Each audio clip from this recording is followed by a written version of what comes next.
तो आज हम लोग ये फिजिक्स कहते हैं इसको ना, जो चैप्टर है नाम है विद्युत, तो उसी के अंदर है एक ओम का नियम। तो ओम का नियम के बारे में आज जानेंगे हम लोग कि ओम का नियम किसको कहते हैं, इसका जो खोज किया है ओम के नियम को, इसका जो डिफिनेशन जो दिया है, परिभाषा जो दिया है, इस वैज्ञानिक का नाम क्या है? तो इस वैज्ञानिक का नाम है जॉर्ज साइमन ओम, मतलब वैज्ञानिक का भी नाम ओम है। ठीक है, तो किसी धातु के तार में, अगर किसी धातु का तार है तो किसी धातु के तार में प्रवाहित होने वाली विद्युत धारा जिसे आई से सूचित करते हैं, विद्युत धारा उस तार के सिरों के बीच विभवांतर जिसे हम भी से सूचित करते हैं उसको, किसी धातु के तार में प्रवाहित होने वाली विद्युत धारा उस तार के सिरों के बीच विभवांतर के अनुक्रमानुपाती होती है। मतलब विभवांतर के अनुक्रमानुपाती, मतलब इसको कहते हैं डायरेक्टली प्रोपोर्शनल। जो विभवांतर जो है, विभवांतर वो डायरेक्ट प्रभाव पड़ता है विद्युत धारा आई पर, भी डायरेक्ट प्रभाव पड़ता है किस पर? आई पर, व्युत्क्रमानुपाती होती है, परंतु तार का ताप समान रहना चाहिए। तार का ताप भी क्या रहना चाहिए? समान। तब उसे हम क्या कहेंगे? उसे ओम का नियम कहते हैं। और समझने के लिए दूसरे शब्द में इसको कह सकते हैं, दूसरे शब्दों में क्या कहेंगे इसको? भी डायरेक्टली प्रोपोर्शनल आई, या तो भी अनुक्रमानुपाती आई। अब होगा भी बाय आई बराबर नियतांक, इसको कह सकते हैं, या तो फिर स्थिरांक, नियतांक कहते हैं। चलो नियतांक, अब नियतांक क्या है? ये जो डायरेक्टली प्रोपोर्शनल का जो है उसी को नियतांक कहते हैं। उसी के वैल्यू एक लेंगे, जो नियतांक रहेगा मतलब स्थिर रहेगा। तो आर हो गया, आर बराबर नियतांक,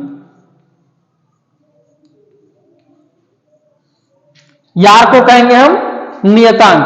तो आगे चलकर के क्या होगा? भी बाय आई बराबर आर। ये जो नियतांक है, नियतांक को हम आर ले लिए, आर बराबर नियतांक होगा।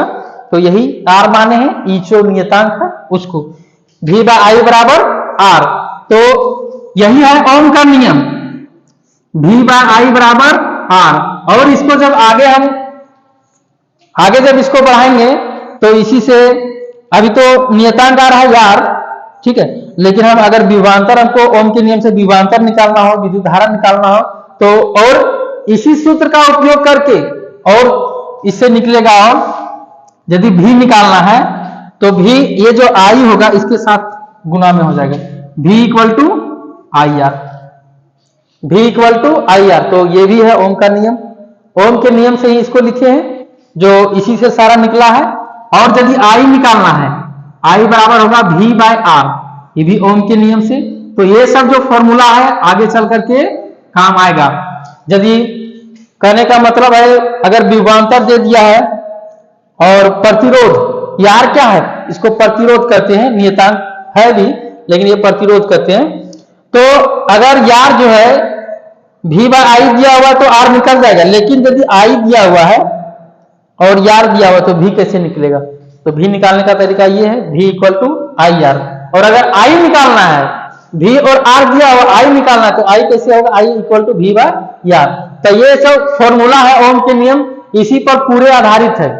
जितना है इसके बाद आगे जो पढ़ेंगे, समांतर क्रम, श्रेणी क्रम, जो भी है, विद्युत का तापन नियम जिसको जूल के नियम भी कहते हैं, वो सब भी पढ़ेंगे। तो सारा जो है इसी पर आधारित है, ओम के नियम पर ही।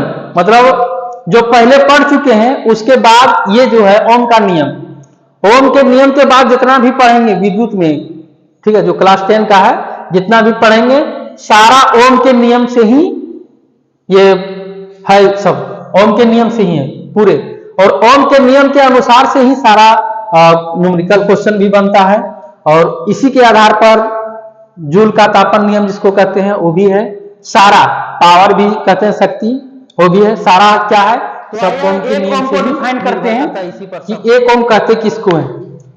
यदि किसी चालक के दोनों सिरों के बीच, यदि किसी चालक है तो उसके दोनों सिरों के बीच अगर विभवांतर 1 वोल्ट हो, 1 वोल्ट, तथा उससे प्रवाहित विद्युत धारा 1 एम्पियर हो, 1 वोल्ट 1 एम्पियर, ठीक है, 1 एम्पियर होती है, तब उस चालक का प्रतिरोध, जिसको प्रतिरोध R से सूचित करते हैं, 1 ओम कहते हैं। तो 1 ओम और भी कह सकते हैं इसको, ओम के नियम से ही और आगे डिफाइन करेंगे इसको। जैसे 1 ओम बराबर क्या होता है? 1 ओम बराबर 1 वोल्ट बटा 1 एम्पियर।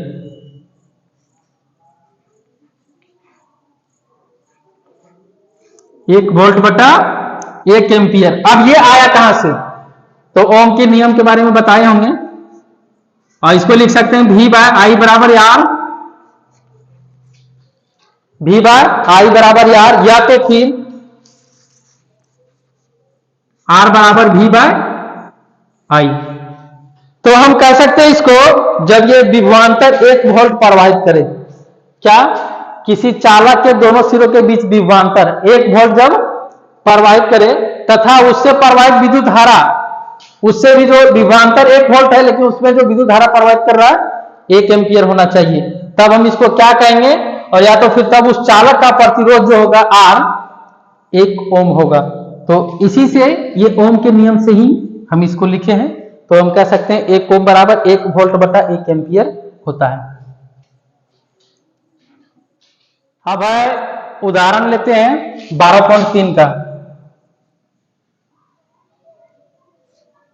इसको ओम के नियम से ही बनाएंगे।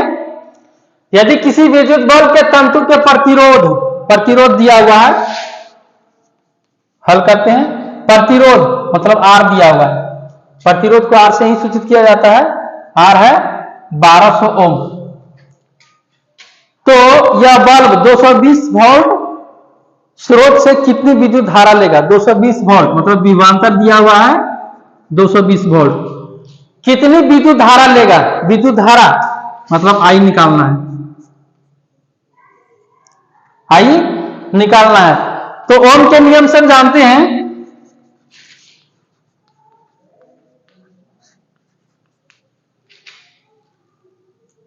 ओम के नियम से,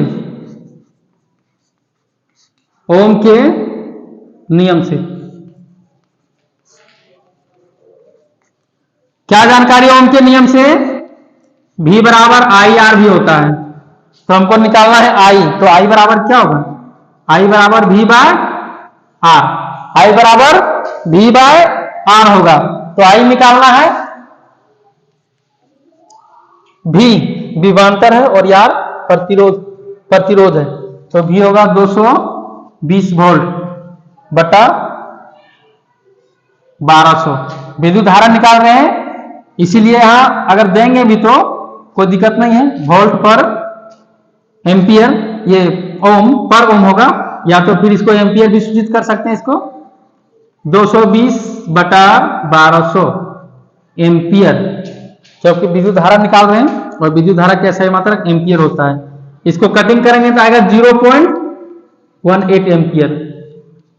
तो क्या है, जब किसी विद्युत बल्ब के जब तंतु के प्रतिरोध 1200 ओम है, तो यह बल्ब 220 वोल्ट स्रोत से 0.18 विद्युत धारा लेगा, 0.18। ये 12.3 का ये बताएं, लेकिन बी नंबर का जो क्वेश्चन है वो भी इसी के अनुसार ओम के नियम से ही बनेगा, तो उसको भी थोड़ा अपने बना लेना है।